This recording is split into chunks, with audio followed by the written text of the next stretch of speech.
ஒரு பையன் ஒரு சலூனுக்குள்ள போறான்.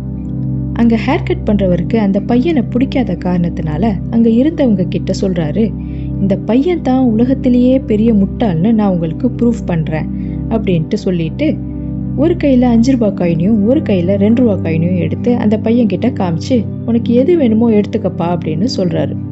அந்த பையனும் 2 ரூபாய் காயினை எடுத்துட்டு போயிடுறான். அந்த ஹேர் கட் பண்றவருக்கு சந்தோஷமா தாங்களே, பார்த்தங்களா நான் சொன்னேன்ல அப்படின்ட்டு சொல்றாரு. அந்த பையனும் டெய்லி அந்த கடைக்கு வந்துகிட்டு இருக்கான். டெய்லி அந்த ஹேர் கட் பண்றவரும் 5 ரூபாய் காயினையும் 2 ரூபாய் காயினையும் எடுத்து காமிக்கிறாரு. அந்த பையன் டெய்லி 2 ரூபாய் காயினையே எடுத்து போயிட்டு இருக்கான். இது கண்டினியூ ஆகிக்கிட்டே போகுது.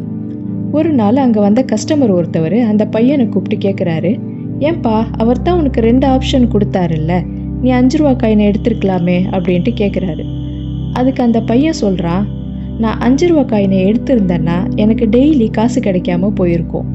நான் அந்த 2 ரூபா காயினை எடுத்ததுனால நான் இப்போ நிறைய 2 ரூபா காயினை நான் சேர்த்து வச்சுருக்கேன் அப்படின்னு சொல்லிட்டு அந்த பையனும் போயிடுறான்.